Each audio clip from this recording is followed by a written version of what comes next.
Today is gonna be the day that they're gonna throw it back to you. By now you should have somehow realized what you gotta do. I don't believe that anybody feels the way I do about you now.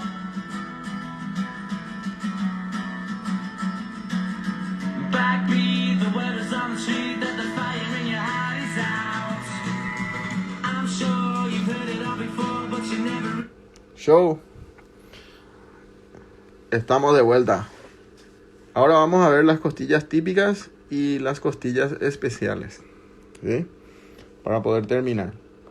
Las costillas típicas, ¿sí?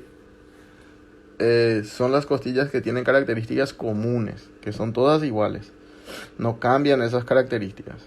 De la tercera costilla hasta la 10ª, todas son iguales, ¿sí? No cambian, sino que cambian solamente en su largor o comprimento, pero las características de esas costillas son parecidas o similares. Por eso se llaman costillas comunes o costillas típicas, ¿sí? Y las costillas especiales, que tienen características propias, que cada una de ellas tiene sus propias características, son la 1, 2, 11 y 12, ¿sí? Eso se tienen que recordar, ¿sí? Vamos primero por las costillas especiales. La primera costilla, ¿sí?, es la costilla más especial de todas. ¿Por qué? Dijimos que es la más corta, ¿sí? Y ella tiene la forma de un C. Tiene la forma de un C, ¿sí? As mulheres já vão falar que é a metade de um coraçãozinho, né? Mas pode ser também. Es la forma de un C. ¿Y qué otras características tiene esta costilla? Tiene que esta costilla no tiene un ángulo de torsión. Ya no se tuerce. ¿Por qué no se tuerce? Porque la primera costilla es así. Ella es horizontal. Ella queda horizontalmente. No se tuerce la primera costilla. Pero sí tiene un ángulo, sí, posterior, y tiene un ángulo anterior. Tiene dos extremos. Tiene un extremo posterior. Tiene un extremo anterior. Y tiene un cuerpo, ¿sí? Tiene un cuerpo. Solo que el cuerpo, como es horizontal, entonces, de lo que vimos anteriormente, esta costilla, ella tiene una cara superior y tiene una cara inferior. ¿Por qué? Porque es horizontal. Entonces, al tener una cara superior y una cara inferior, va a tener un borde medial y va a tener un borde lateral, ¿sí? Va a tener un borde lateral. Entonces, el resumen es este. No está torcida, no se tuerce, es la más corta, ¿sí? Tiene una sola carilla articular para la cabeza, ¿sí? Una sola carilla articular para la cabeza porque está enteramente en la primera vértebra torácica. Se relaciona con el espacio suprarretropleural, sí. En el borde medial se relaciona con el espacio suprarretropleural. Y el cuerpo tiene una cara superior e inferior, un borde lateral y un borde medial, ¿sí? Ok. Ô louco. Nossa senhora. Só vi me destruindo. Meu Deus. Tá bom. Eu acho que é mais ou menos assim mesmo. Mói com tudo, né? Ok. El músculo. ¿Cuáles son las inserciones en la cara superior de la vértebra? De la vértebra. No tirei vértebra ainda da minha cabeça. De la primera costilla. Las inserciones en la cara superior de la primera costilla son estas, ¿sí? Me encanta este esquema porque es súper difícil de recordar todo lo que se inserta o pasa por la cara superior de la primera costilla, pero es súper importante. Entonces, lo principal que quiero que aprendan es que la cara superior de la primera costilla está aún en relación con algunas estructuras en el cuello, ¿sí? Entonces, en la cara superior de la primera costilla se pueden insertar músculos del cuello. Y eso hace la diferencia entre las otras costillas. Eso hace que la primera costilla también sea y tenga sus propias características. Entonces, vamos a ver cuáles son los músculos del cuello que se insertan en la primera costilla, en la cara superior. Entonces, en la cara superior de la primera costilla se van a insertar. Aquí, en el extremo anterior, se inserta el músculo subclavio. ¿Sí? Todo lo que está de rojo es músculo. Inserción muscular. Aquí hay dos surcos y entre esos dos surcos hay un tubérculo. Ese tubérculo se llama tubérculo escaleno, ¿sí? O también le damos el nombre de tubérculo de Linz-Frank. Isso aqui é muito perguntado em prova, ¿sí? Então, por quê? Porque ele é um tubérculo, né? Onde se inserta um músculo escaleno anterior, ¿sí? Então, esse aqui cai sempre em prova. É mais ou menos assim... probabilidade de cair essa pergunta é muito alta, né? Então, quem se inserta no tubérculo de Linz-Frank é esse músculo, o músculo escaleno anterior. Depois, um pouco mais para trás, tem a inserção do músculo serrato anterior, do escaleno médio e do músculo escaleno posterior. Então, esses são os músculos que se insertam na cara superior da primeira costilha. E tem outras estruturas muito importantes que elas passam por cima da primeira costilha e deixam a sua marca ali. Elas deixam um surco nas costilhas. Então, quem é uma que deixa um surco muito importante na primeira costilha é essa artéria aqui, que é a artéria subclávia, sim? A artéria subclávia e o tronco primário inferior do plexo braquial, sim?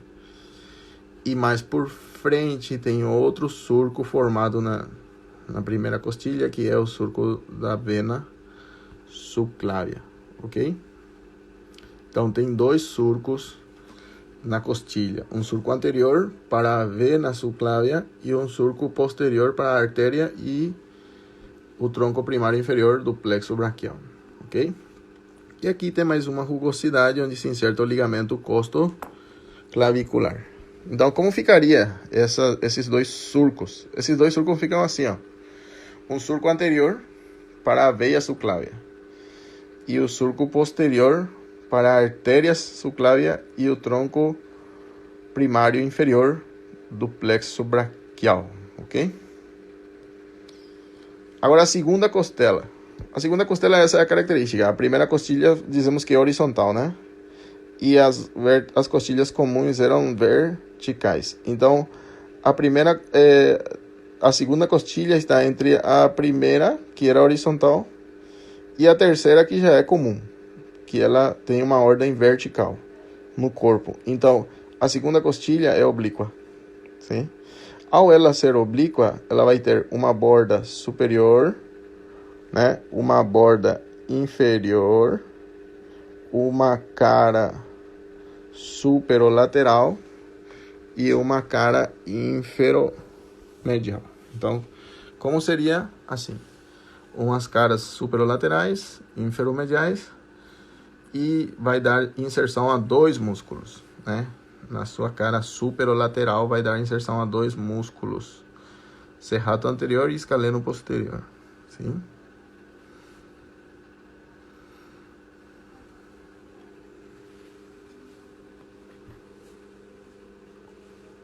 Ok.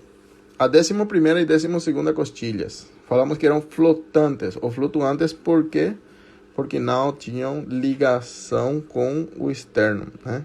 Elas conseguem ter maior mobilidade, né?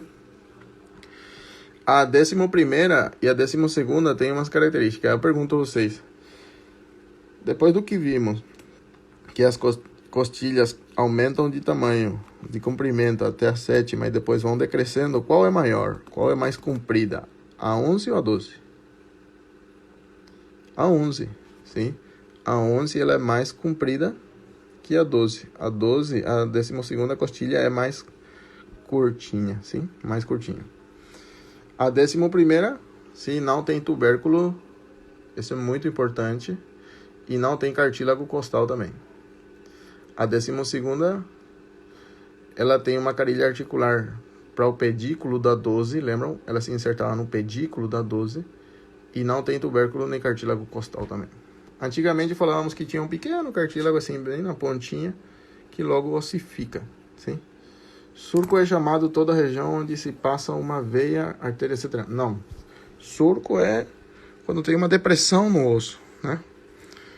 Surco ou canal é a mesma coisa.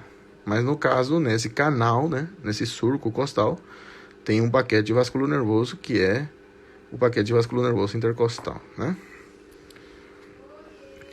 Não necessariamente proteger os rins. A 11 e a 12, eles cobrem a porção inferior, né, onde chega a cavidade torácica, e também servem para proteger a região lombar, não somente os rins, senão também o vaso, o fígado, sim, que são outros órgãos nobres também que se encontram na região.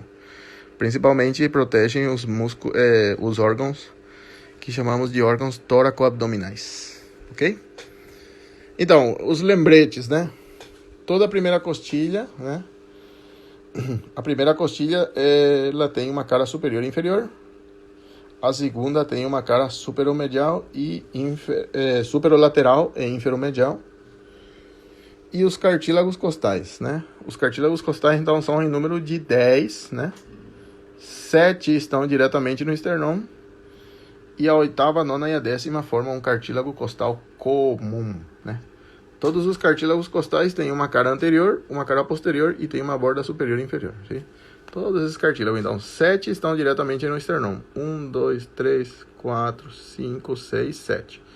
E a oitava, a nona e a 10ª formam um cartílago comum, pelo qual chegam através da 7ª ao esternão, ok?